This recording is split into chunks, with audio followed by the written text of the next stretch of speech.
प्यारे बच्चों, आज हम समांतर श्रेणी का nवां पद ज्ञात करना सीखेंगे और प्रश्नावली का उदाहरण क्रमांक 3 हम देखेंगे। पहले देखते हैं हम nवां पद। यहाँ पे मान लेते हैं कि a1 a2 a3 4 एक श्रेणी है जिसका प्रथम पद a है और सार्वंतर d है। पहले यहाँ पर a1 का मान हमें ज्ञात है a और a2 का मान हम जानते हैं कि व्यापक रूप इस प्रकार से होता है, a प्लस डी होता है, a3 बराबर a प्लस 2d होता है, चौथा पद a4 बराबर हम लिखते हैं a प्लस 3d और पांचवा पद a5 बराबर a प्लस 4d लिखते हैं।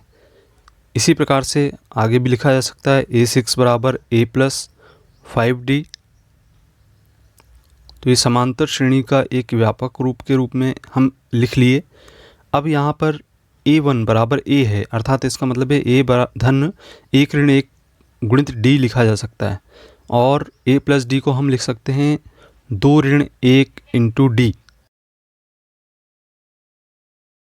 a प्लस 2d को लिख सकते हैं हम a धन 3 ऋण 1 इंटू डी और a प्लस 3d को लिख सकते हैं a प्लस 4 ऋण 1 इंटू डी। अगला पद लिखा जा सकता है a plus 5 minus 1 into D. फिर अगला पद लिखा जा सकता है a plus 6 minus 1 into D. ऐसे ही हम अगले पदों को लिख सकते हैं, जैसे a7 है तो a7 को हम लिख सकते हैं यहाँ पर a प्लस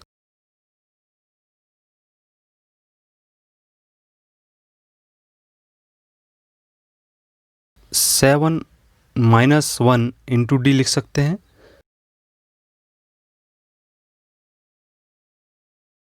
इसी प्रकार से a8 को हम लिख सकते हैं a plus 8 minus 1 into D.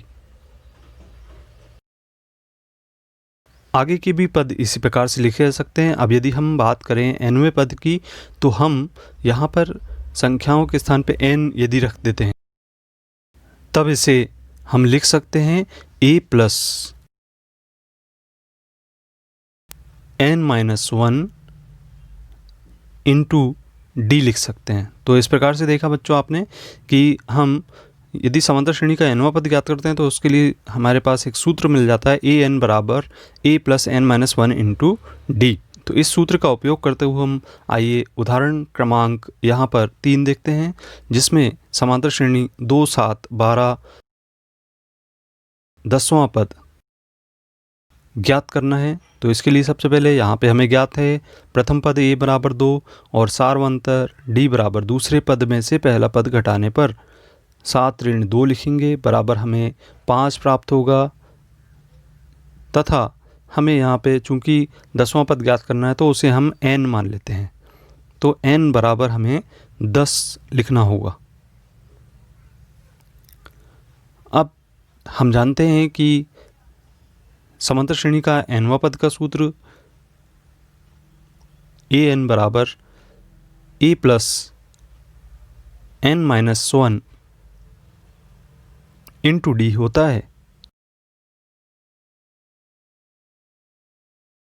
यहाँ मान रखने पर हम लिखेंगे 10वां पद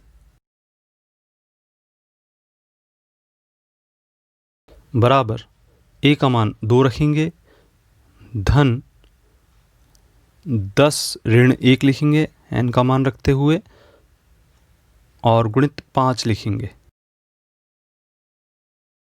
इसके बाद इसे हम सरल करें तो सरल करने पर हमें प्राप्त होगा 2 धन 10 में से 1 घटाने पर 9 प्राप्त होगा, गुणित 5 लिखेंगे। इसे हम सरल करेंगे तो 2 धन 9 पना 45 होगा। 45 में 2 जोड़ने पर हमें 10वां पद 47 ज्ञात हो जाएगा। इस प्रकार से हम श्रेणी का 10वां पद ज्ञात कर सकते हैं।